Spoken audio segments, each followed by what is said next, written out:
It went quite quickly, so I'm not sure if I heard it well. But did you say that it doesn't even matter whether you jump, because if you have the thought of wanting to jump, that's very interesting question, and that's very true.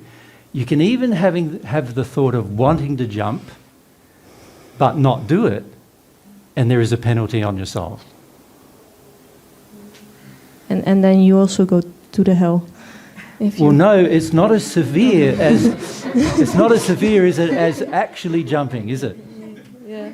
So obviously the penalty is not as severe as actually jumping, because if you actually jump, you committed the act. But if just feeling like it, there is already a penalty on the soul. Yeah. And also, if you think about it, just feeling like it means that there must be something happening here with your soul for you to even feel like it, doesn't it? It's indicative of a problem that exists, yeah, that you don't want to resolve or feel about. In fact, you don't want to resolve or feel about it so much that you're considering ending your own life, which means that it must be a fairly big problem. Yeah. So yes, even feeling the issue is enough to commit the sin against the moral law. Yes? And this is why it's so important to understand what's going on in your soul. Because a lot of us don't realise that in each day there's things we even just think of or feel about that we don't act upon but are actually affecting our soul negatively. Yeah. By the way, the opposite is also true. There are things that you think about that are positive, that you feel about, and that has a positive effect on your soul, even if you don't act upon it. But it doesn't have as much effect positively as if you had acted on it. Can you see that? The law applies equally as to whether you're morally corrupt or you're morally sound. If you're morally sound, there will be a reward, and if you're morally corrupt, there will be a penalty. The law applies either way, right? What we're getting at, though, is that this soul, its condition, is governed a lot by the moral choices you make.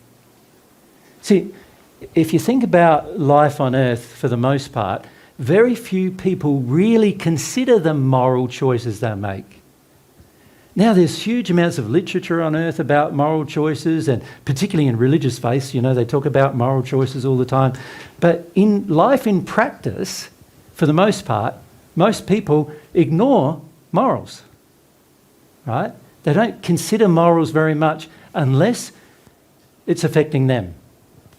In other words, unless there's some selfish motivation to consider. Other than that, they generally don't consider it. But the law considers it every time you even think about it, let alone act upon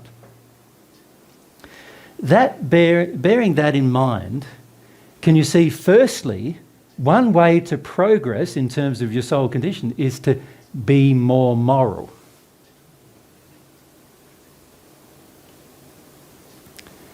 Now, what does that mean in practice? Can you act more moral?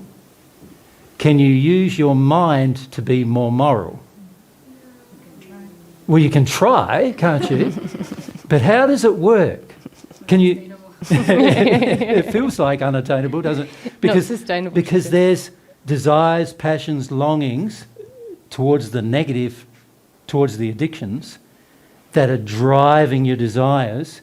And so when you try to be more moral, let's say, here's an example. I'm married, but there's this very attractive woman over there and she wants to have sex with me.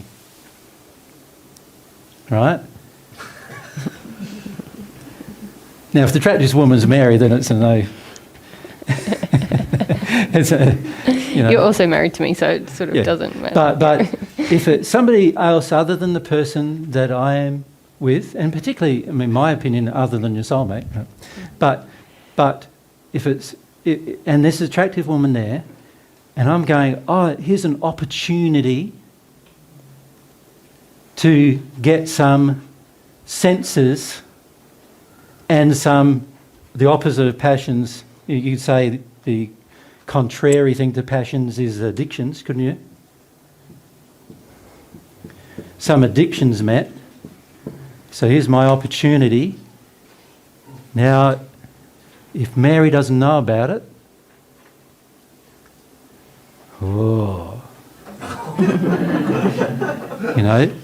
might consider it. Now, of course, not for me, but that's what the average person sort of feels. If there's an opportunity to do something that is satisfying my addictions or my senses, right, in my physical form, and there's an opportunity to do it, then maybe I should do it. Because you never know, and the opportunity might not come along again. And there's very little consideration of whether the action taken is moral or not, whether it's the right thing from God's perspective or not. Right? Now, for that to be right from God's perspective, I would have to actually go to Mary, say, Mary, I'm not interested in spending my life with you anymore, and I don't want to have a relationship with you anymore because I want a relationship with this person. It would require me being direct and honest and also very committed to the actual outcome, right? How many people do that when they consider having sex with someone other than their partner? And most of the time the partner finds out about it years later, right? If at all. Yeah. So if I'm going to take that action in harmony with at least some morals, honesty with my current partner is required. Honesty with her in terms of my intentions is required. And also honesty with myself that it's highly likely Mary won't want to spend any more time with me if I do it is also required. In addition to that, if I was really honest, I would have to look at whether it's an addiction driving me to the person.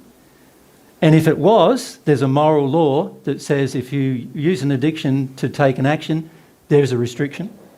So if I'm acting out of addiction, I've already broken the moral law as well. And then if all I'm doing is satisfying my senses and I'm not considering anything else, like does that woman have a soulmate? Does she have a partner? Does she have family? Does she have, if I'm not considering any of those things, then of course there's a whole heap of other laws that are being broken there. So in the one act, I could literally break 100 moral laws in that one act. And there'll be a penalty for every single one of those laws I break. Make sense?